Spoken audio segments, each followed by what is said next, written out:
Hello and welcome to my BCM215 Beta presentation. Just quickly, I'm going to start off by recapping my idea that I presented in my pitch. I had stated that I was hoping to explore the concept of pink games and the history behind them in more detail, and then apply this knowledge and play through a couple of Games for Girls games and critically analyse them using a feminist analytical framework to objectively look at the pink marketing themes and choices used in the game. The games I planned on playing were all from the Imagine series of DS games by Ubisoft, which I, like many other girls around my age, grew up playing and still had at home somewhere. I was then going to present my findings and opinions in 3 blog posts, which would include brief gameplay videos from each game I played to best show what I am discussing in the posts. But of course, this was just the plan, because when I actually set out to do this project, I ran into a number of setbacks pretty early on in my project schedule. Number 1, I couldn't find my DS. This was a bit of an issue because I kind of needed this to play any of the games I wanted to use for this project.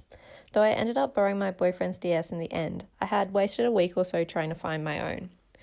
Number 2, because I didn't find my DS, I also didn't find my old Imagine games, which meant I was going to have to try and buy a pre-owned copy somewhere, since the games have been discontinued for a while now. Number 3, it took about 2 weeks to actually get my hands on a pre-owned copy of an Imagine game, but thankfully I was able to get one at a reasonable price. Number 4, I don't know why I thought recording on the DS was going to be super easy, but I struggled to work it out right away, though I think I finally have it though. What did this actually change? This changed what game I was going to play slightly. It also changed my blog formats very slightly. I created my first blog post as kind of background information and the history of pink games, and my next 2 posts will be about the 2 specific games and their pink traits. My progress so far. I've completed and posted my first blog post in my 3-part series. This post sets up context for the next 2, explains the historical reasons behind why video games are marketed towards boys and not girls, and introduces the concept of pink games, games for girls, and games by girls for girls, which the next 2 posts will talk about in more detail. I have started playing and recording gameplay for Imagine Babies 3. I have only just worked out the recording setup, but I have been playing quite a bit and taking lots of notes for my second blog post. So what's left to do? Record more gameplay content and write my second and third blog posts.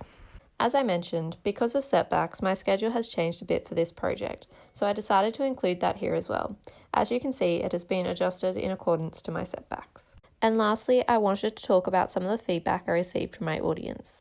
Now, there isn't a huge amount as my first blog post has not been live for too long, but some of the feedback I received was very helpful. 5 girls commented on my post, voicing their own experiences with the Imagine series of video games growing up.